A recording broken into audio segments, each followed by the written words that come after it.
இன்றைக்கி நம்ம பாலிட்டியில் சாதாரண சட்ட முன்வரைவுக்கும் நிதி சட்ட முன்வரைவுக்கும் இருக்க வேறுபாடுகள் தான் பார்க்க போகிறோம். சாதாரண சட்ட முன்வரைவு, நிதி சட்ட முன்வரைவு. சாதாரண சட்ட முன்வரைவு வந்து மக்களவை அல்லது மாநிலங்களவை எங்கே வேணாலும் கொண்டு வரலாம். ஆனால் நிதி சட்ட முன்வரைவு வந்து மக்களவையில் மட்டும்தான் கொண்டு வர முடியும். இது அமைச்சர் இல்லை எந்த உறுப்பினர் வேணாலும் ஒரு சாதாரண சட்ட முன்வரைவை கொண்டு வரலாம். ஆனால் நிதி சட்ட முன்வரைவை அந்த கன்சர்ன் அமைச்சர் மட்டும்தான் கொண்டு வர முடியும், அறிமுகப்படுத்த முடியும். இது வந்து குடியரசுத் தலைவர் பரிந்துரை எல்லாமே சாதாரண சட்ட முன்வரைவை நம்ம கொண்டு வந்துடலாம். ஆனால் நிதி சட்ட முன்வரைவை கொண்டு வரதுக்கு முன்னாடி நம்ம பிரசிடென்ட்டை கண்டிப்பாக பர்மிஷன் வாங்கியிருக்கணும். அந்த அடிப்படையில் மட்டும்தான் என்னது நிதி சட்ட முன்வரைவை அறிமுகப்படுத்த முடியும். மாநிலங்களவையால் திருத்தவோ நிராகரிக்கவோ முடியும். எதை? சாதாரண சட்ட முன்வரைவை வந்து மாநிலங்களவை என்ன பண்ணலாம்? அதை வந்து கரெக்ஷன்ஸ் பண்ணலாம், இல்லை நிராகரிக்கிறதுக்கான அதிகாரம் உண்டு. ஆனால் நிதி சட்ட முன்வரைவை அவங்க நிராகரிக்கவோ அல்லது அந்த பரிந்துரையுடனான அல்லது பரிந்துரை இல்லாமலோ மக்களுக்கே முன்வரை திருப்பி நீங்கள் வந்து என்ன பண்ணலாம்? மாநிலங்களவை நிதி சட்ட முன்வரை பொறுத்த வரைக்கும் அதை வந்து நிராகரிக்க முடியாது. ஆனால் பரிந்துரைகள் கொடுக்கலாம். அது வந்து பரிந்துரையோட இல்லையா பரிந்துரை இல்லாமல் அதை திருப்பி அனுப்பலாம். ஆனால் அதை வந்து நிறுத்தி வைக்கிறதுக்கான எந்த அதிகாரமும் மாநிலங்களவைக்கு இல்லை.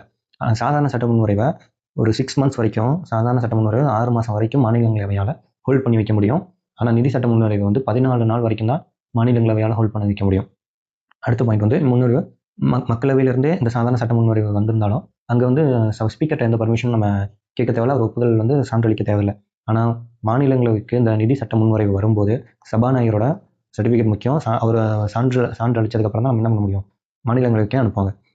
இந்த சாதாரண சட்ட முன்வரைவை பொறுத்த வரைக்கும் ஈரவைகளும் ஏற்றுக்கொண்ட பிறகு 2 அவையும் ஏற்றுக்கிட்ட பிறகு குடியரசுத் தலைவர் ஒப்புதல் போகும். இந்த 2 அவையிலுமே முரண்பாடு இருந்துச்சுன்னா குடியரசுத் தலைவர் கூட்டுக்கூட்டத்துக்கு அழைப்பார். அந்த கூட்டுக்கூட்டத்துக்கு அழைச்சி அப்போ ஒரு இது நடக்கும். அதில் எது மெஜாரிட்டி வருதோ அதை பொறுத்து அந்த சட்டம் வந்து ஆக்டை பாஸ் ஆகும். அடுத்து மக்களவையில் மட்டுமே நிறைவேற்றினால் கூட முன்வரைவு குடியரசுத் தலைவர் ஒப்புதல் பண்ணப்படும். இங்கே வந்து மக்களவையோட இது மட்டும்தான். மாநிலங்களவையால் நிதி சட்ட முன்வரைவில் வந்து எந்த இதுவும் எடுக்க முடியாது. அங்கே வந்து 2 அவையும் கூட்டுக்கூட்டத்தொடருக்கான அவசியமே அங்கே இல்லை. அந்த வாய்ப்பே அங்கே இல்லை. மக்களவையில் முன்னுரிமை தோல்வி அடைந்தால், சாதாரண சட்ட முன்வரைவு மக்களவையில் தோல்வி அடைஞ்சிச்சுன்னா அரசாங்கம் பதவி விலக வேண்டும். எப்படின்னா அந்த முன்வரைவு ஒரு அமைச்சரால் அறிமுகப்படுத்தப்பட்டோம். ஒரு அமைச்சர் ஒரு முன்வரைவை அறிமுகப்படுத்துறாரு.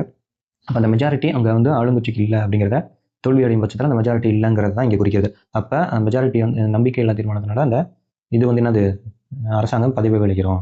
மக்களவையில் முன்வரைவை தோல்வி அடைந்தால் அரசாங்கம் அப்போ ஒரு மினிஸ்டர் தான் இங்கே கொண்டு வருவார். அவர் கொண்டு வர அந்த நிதி மசோதா நிதி சட்ட முன்வரைவு தோல்வி அடைஞ்சுன்னா அப்போ அரசாங்கம் அங்கே என்ன பதவி விலகும். குடியரசுத் தலைவர் முன்வரைவை நிராகரிக்கவோ மறுபரிசீலனை செய்யுமாறு திருப்பி அனுப்ப முடியும். ஒரு சாதாரண சட்ட முன்வரைவு வந்துச்சுன்னா அதை வந்து அவர் ரிஜெக்ட் பண்ணலாம், இல்லை திருப்பி இந்த கரெக்ஷன்ஸ்லாம் பண்ணி கொடுங்கன்னு சொல்லி குடியரசுத் தலைவர் அனுப்பிச்சுடலாம். அவங்க திருப்பி கரெக்ஷன் பண்ணிட்டு திருப்பி வேணும். ஆனால் நிதி சட்ட முன்வரைவை ஆல்ரெடி அவர்கிட்ட ஒப்புதல் வாங்கிட்டு தான் நம்ம இங்கே அறிமுகமே படுத்தோம். அதை வந்து என்ன பண்ணலாம்?